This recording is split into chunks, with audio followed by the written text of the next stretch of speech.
अमेरिकी president Donald Trump ने अमेरिकी चुनाव जीतने के बाद से ही टैरिफ को आर्थिक बहस का मुद्दा बना दिया है और इन्होंने इसका इस्तेमाल बातचीत के लिए धमकी के रूप में तथा आर्थिक समस्याओं की एक लंबी सूची को हल करने के लिए एक उपकरण के रूप में इस्तेमाल करना शुरू कर दिया है। आर्थिक राष्ट्रवाद की उनकी ये नीति 19वीं शताब्दी से प्रेरित है, जब टैरिफ संयुक्त राज्य अमेरिका की परिभाषित व्यापार नीति थी। एक ऐसी नीति जिसने कथित तौर पर हाई टैक्स को शून्य रखने और संपन्न उद्योगों को संरक्षण देने में मदद की थी। यह नीति उस वक्त अमेरिका के लिए कारगर रही थी, तो क्या यह दोबारा भी ऐसा हो सकता है? यह विचार कम से कम अन्वेषण योग्य है, क्योंकि इसमें आशाजनक संभावना है कि टैरिफ से करों को कम करने के लिए आवश्यक राजकोषीय गुंजाइश पैदा हो सकती है, जबकि विश्व की सबसे बड़ी अर्थव्यवस्था के पुराने औद्योगिक क्षेत्र को पुनर्जीवित किया जा सकता है।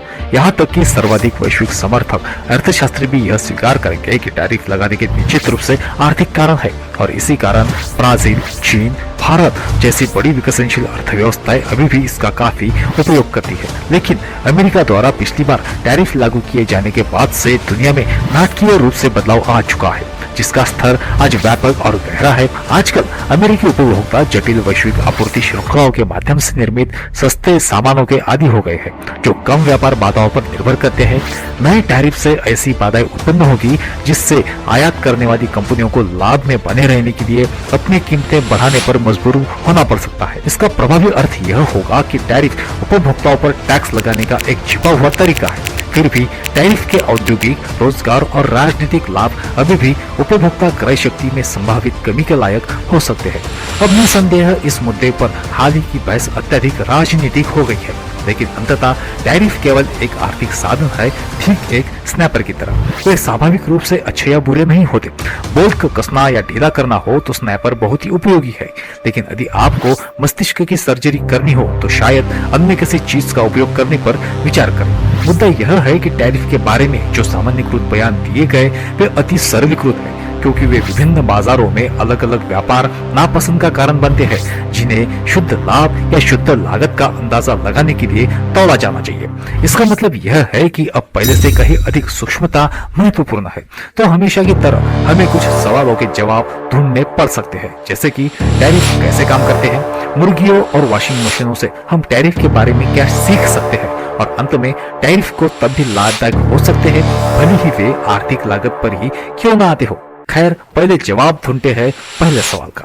टैरिफ आयातित वस्तुओं पर लगाए जाने वाला लक्षित टैक्स है, जिसका भुगतान सीधे आयात करने वाले घरेलू व्यवसाय द्वारा किया जाता है। यह एक प्रकार का सरकारी हस्तक्षेप है, जिसे संरक्षणवाद या आर्थिक राष्ट्रवाद के अंतर्गत रखा जाता है। मूल विचार यह है कि आयात पर टैरिफ लगाने से वे अधिक महंगे हो जाते हैं।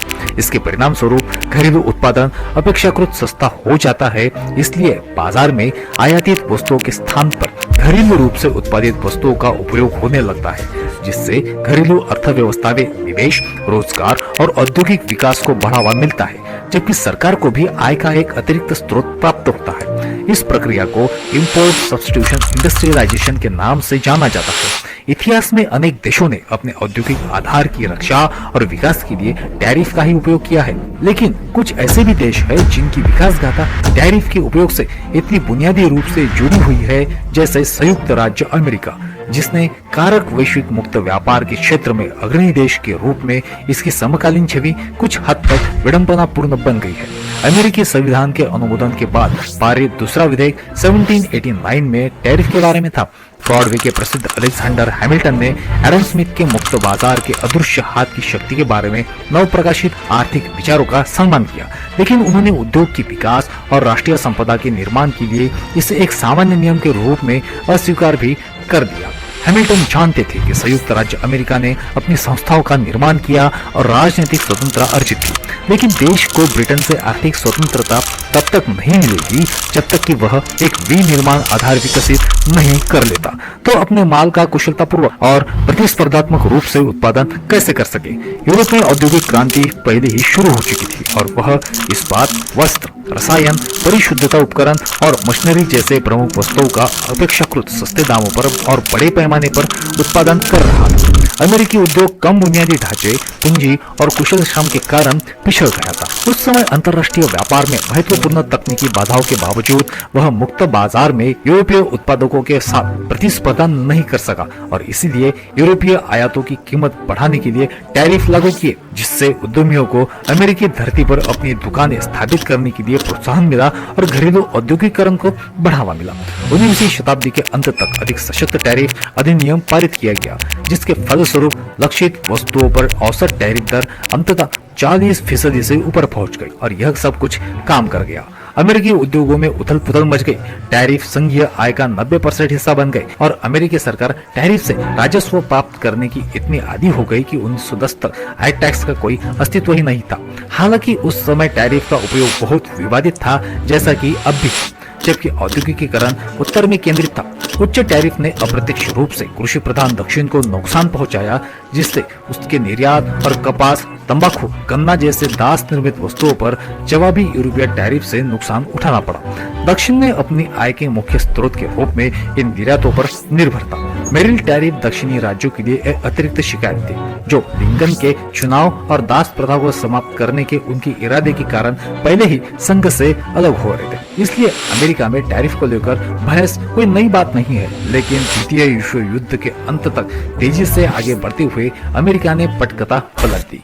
युद्ध समाप्त हो चुका था, इसके उद्योग परिपक्व हो चुके थे और यह मुक्त व्यापार के नेता के रूप में प्रतिस्पर्धा शुरू करने के लिए तैयार था। संचार और परिवहन में तकनीकी प्रगति ने व्यापार को और अधिक कुशल बना दिया और देश तुलनात्मक लाभ और पूर्ण लाभ के सिद्धांतों से लाभ उठाने के लिए विशेषज्ञता हासिल करने लगे। इससे भी कोई नुकसान नहीं हुआ कि उस समय हर संभावित वैश्विक प्रतिस्पर्धी को बम से उड़ा दिया जाता था। 1995 में जब विश्व व्यापार संगठन की स्थापना हुई तो मुक्त व्यापार को प्रमुख आर्थिक व्यवस्थाओं के रूप में प्रमाणित किया गया। जब 1995 में विश्व व्यापार संगठन की स्थापना हुई तो मुक्त व्यापार को प्रमुख आर्थिक व्यवस्था के रूप में प्रमाणित किया गया, जिसने कम टैरिफ की दशकों पुरानी प्रवृत्ति को संगठित किया और इसके साथ ही आपूर्ति श्रृंखलाएं अपनी जटिलता में इस हद तक विकसित होती रहती है कि श्रृंखला के अंतिम उत्पाद में 10 या उससे अधिक विभिन्न निर्माताओं या विश्व के विभिन्न स्थानों से आए पुर्जे होना आम बात हो जाती है। इस समय दुनिया भर में मुक्त व्यापार नीति पर हावी था, लेकिन इस पर गंभीरता से सवाल तब उठने लगे जब मुक्त व्यापार के सबसे बड़े समर्थक ने 2018 में अपने सबसे बड़े व्यापार साझेदार पर ऐतिहासिक टैरिफ लगा दिए और इस वजह से हम जान सकते हैं कि टैरिफ के वास्तव में क्या प्रभाव होंगे। तो इस अवधि के दौरान हम अमेरिकी टैरिफ से क्या सीख सकते हैं? ऐसा करने के लिए हमें किसी पसंदीदा अर्ध टिकाऊ उपभोक्ता उपकरण वॉशिंग मशीन पर नजर डालनी होगी। अमेरिकी फेडरल रिजर्व के अर्थशास्त्रियों द्वारा लिखे गए एक शोध पत्र में 2018 के टैरिफ के वॉशिंग मशीनों पर पड़ने वाले प्रभाव का काफी व्यापक विवरण दिया गया है। इसमें पाया गया कि जो व्यवसाय वॉशिंग मशीन आयात कर रहे थे उन्होंने टैरिफ की लागत को मूल्य वृद्धि के माध्यम से उपभोक्ताओं पर ही डाल दिया, जिससे घरेलू उपभोक्ताओं को भी टैरिफ का भुगतान न करने के बावजूद उनकी कीमतें बढ़ाने का अवसर मिल गया। इससे स्थिति और भी खराब हो गई क्योंकि ड्राइस की कीमतों में भी काफी वृद्धि हो गई। यह एक ऐसा उत्पाद है जो सीधे तौर पर टैरिफ के अधीन नहीं था, लेकिन चूंकि दोनों वस्तुएं अक्सर एक साथ बेची जाती है इसलिए यह अतिरिक्त क्षति बन गया। लेकिन इससे भी चौंकाने वाली बात यह है कि घरेलू वॉशिंग मशीन और ड्रायर की कीमतों में वृद्धि को ध्यान में रखते हुए tariff elasticity of consumer prices 1 से भी ऊपर निकल गई। आम भाषा में कहे तो इसका मतलब यह है कि उपभोक्ताओं पर पड़ने वाला अतिरिक्त मूल्य बोझ कम से कम अगले 1 या 2 वर्षों में टैरिफ से अधिक था।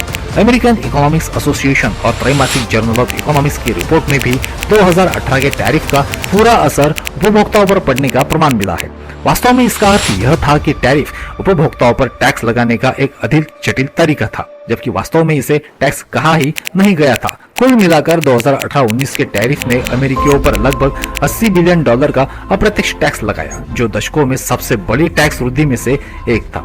अब यह हिस्सा तो पहले से ही काफी अच्छी तरह से ज्ञात था, लेकिन टैरिफ तब भी सार्थक हो सकते हैं यदि घरेलू उद्योगों के संरक्षण से सृजित अतिरिक्त रोजगार उपभोक्ताओं के लिए मूल्य वृद्धि से अधिक हो। विशेष रूप से वॉशिंग मशीन के मामले में उपभोक्ताओं के लिए टैरिफ की अतिरिक्त लागत $1.5 बिलियन प्रति वर्ष थी, जबकि इससे सरकार को प्रति वर्ष केवल $82 मिलियन का ही अतिरिक्त राजस्व प्राप्त हुआ। फलस्वरूप अमेरिका में केवल 1800 नई नौकरियां सृजित हुई, जिसका अर्थ यह है कि प्रत्येक नौकरी के लिए उपभोक्ताओं को प्रति वर्ष $8,15,000 का भारी खर्च उठाना पड़ा। इससे यह स्पष्ट होता है कि नौकरियां पैदा करने का यह एक अकुशल तरीका है। बहुत कम राशि का मूल्यवर्धित टैक्स लागू करके भी 1800 नई नौकरियों को वित्त पोषित करना कहीं अधिक कुशल होगा। मौजूदा सबूत यह भी बताते हैं कि टैरिफ उद्योग को नुकसान पहुंचाने के साथ साथ उनकी रक्षा भी कर सकते हैं, क्योंकि आयातित सामान सिर्फ उपभोक्ता ही नहीं खरीदते बल्कि व्यापारी भी खरीदते हैं। वॉशिंग मशीन एक अंतिम उत्पाद है, इसलिए यह व्यावसायिक इनपुट के लिए सबसे अच्छा उदाहरण नहीं है। लेकिन क्या आप जानते हैं कि स्टील क्या है? 2018 में इस्पात के आयात पर भी 25% टैरिफ लगा दिया गया और अचानक प्लेट, शीट पट्टियां, बीम, बार, रॉड, पाइप, बिलेट, लूम और स्लैब, जिनकी अगणित उद्योगों को इनपुट सामग्री के रूप में जरूरत पड़ती थी, एकदम से ये सभी चीजें अधिक महंगी हो गई। इससे ऑटोमोटिव, निर्माण और मशीनरी जैसे प्रमुख घरेलू उद्योगों में लाभ मार्जिन कम हो गया तथा कुछ मामले में तो समाप्त ही हो गया, जिससे छटनी शुरू हो गई। अंततः टैरिफ के कारण घरेलू इस्पात और लौह उद्योग में रोजगार में तो वृद्धि हुई, लेकिन टैरिफ के कारण विनिर्माण क्षेत्र में रोजगार में शुद्ध कमी आई, जिसका अर्थ यह हुआ कि इस्पात क्षेत्र में प्रत्येक नई नियुक्ति के साथ ही अन्य उद्योगों में छटनी भी हुई। शुद्ध नकारात्मक प्रभाव यह दर्शाता है कि अमेरिका में ऐसे उद्योगों की संख्या बहुत अधिक है जो उत्पादन के इनपुट के रूप में इस्पात का उपयोग करते हैं। इन उद्योगों की तुलना में जहां इस्पात उत्पादन का आउटपुट ज्यादा है। अंततः इस विशेष मामले में टैरिफ ने औद्योगिक गिरावट से सुरक्षा नहीं दी बल्कि इसे और तेज कर दिया। कम से कम इसके बाद के वर्षों में तो ऐसा ही हुआ।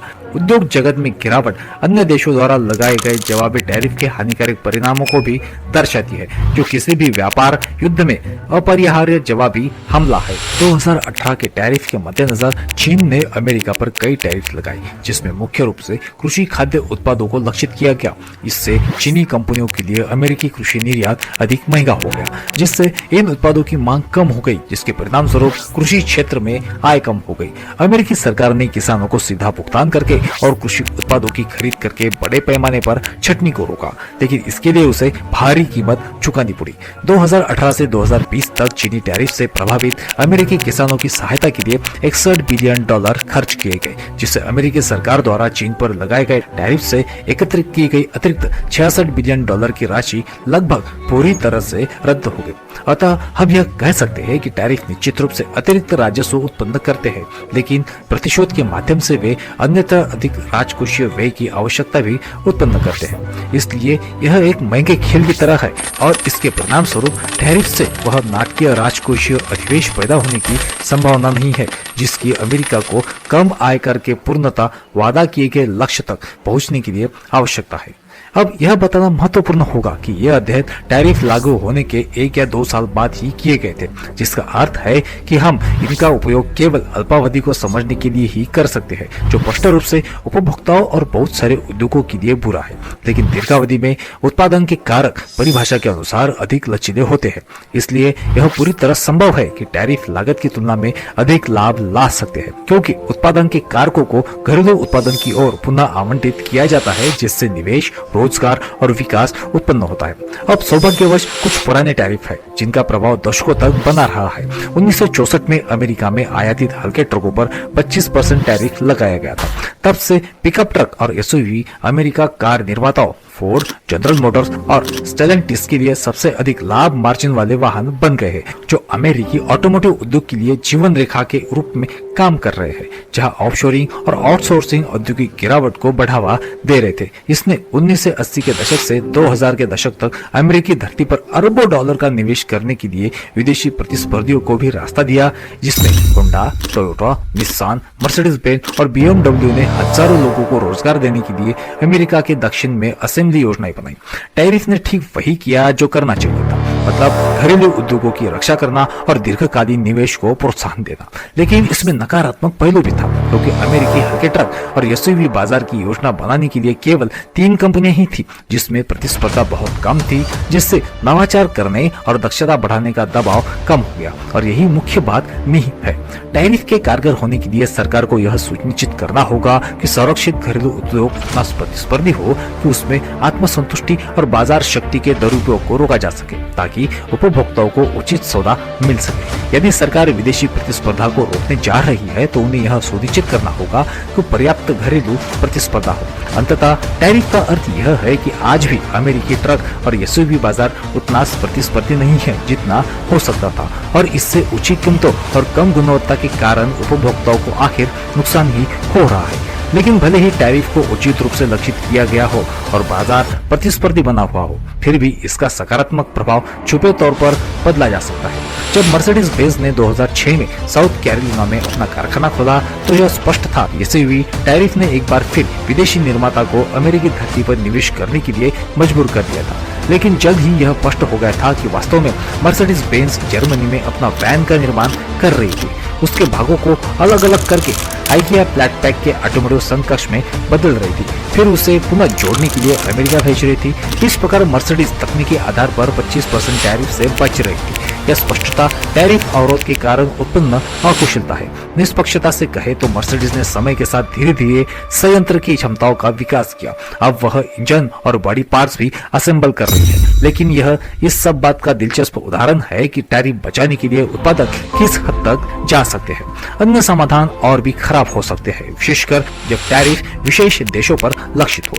उदाहरण के लिए जब 2018 में चीन पर अमेरिकी टैरिफ लागू हुआ तो कई कंपनियों ने अपने मैन्युफैक्चरिंग कार्य को अमेरिका से स्थानांतरित कर दिया, लेकिन वियतनाम या मेक्सिको जैसे अन्य देशों में जहां टैरिफ लागू ही नहीं थे, घरेलू बाजार में लाने से पहले उत्पाद को पुनः लेबल और पुनः पैकेजिंग के लिए बिचौलिए देश में भेजकर भी टैरिफ से बचा जा सकता है।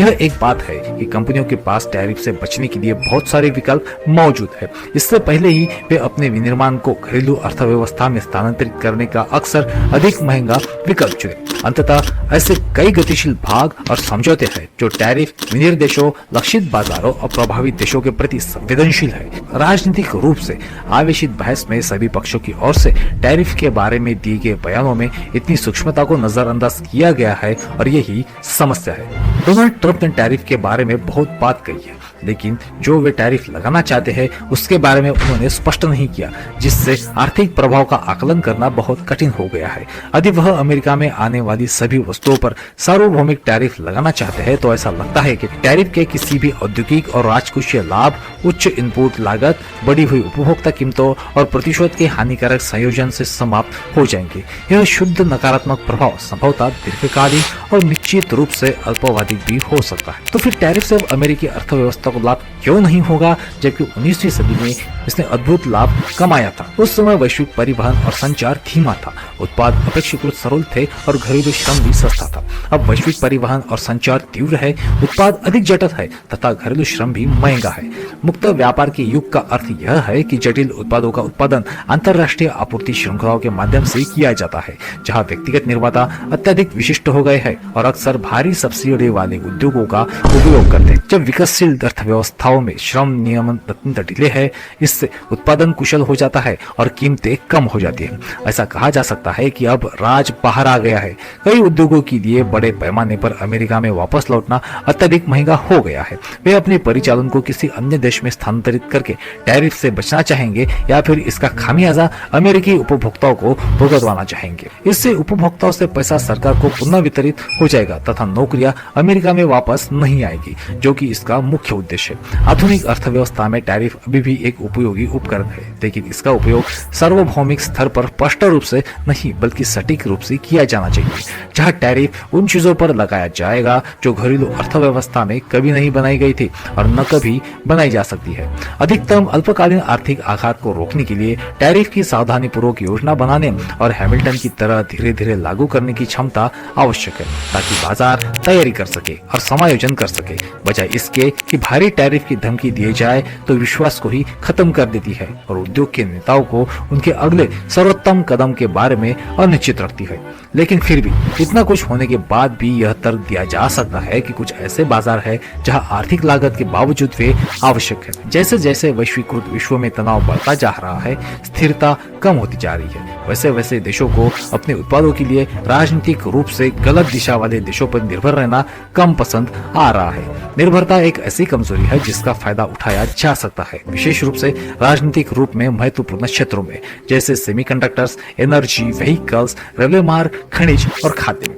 यदि कोई ऐसी घटना घटित हो जिससे तनाव राजकीय रूप से बढ़ जाता है या यहाँ तक कि युद्ध की स्थिति उत्पन्न हो जाती है, तो तात्कालीन कदमों में यह एक होगा कि दुश्मन के साथ व्यापार पर प्रतिबंध लगाया दिया जाए, जिसके लिए यदि तैयारी नहीं की गई तो अत्यधिक असुरक्षित अर्थव्यवस्था, आजीविका और रक्षा को बनाए रखने के लिए आवश्यक वस्तुओं का उत्पादन करने में असमर्थता हो जाएगी। इसलिए इस समय टैरिफ के इर्द गिर्द की बहस आर्थिक चिंता से अधिक भू राजनीतिक चिंता बन गई है। पर आप हमें बताइए कि आप इसके बारे में क्या सोचते हैं। हमें नीचे कमेंट करके जरूर बताइए। अब तक बने रहने के लिए आप सभी का धन्यवाद।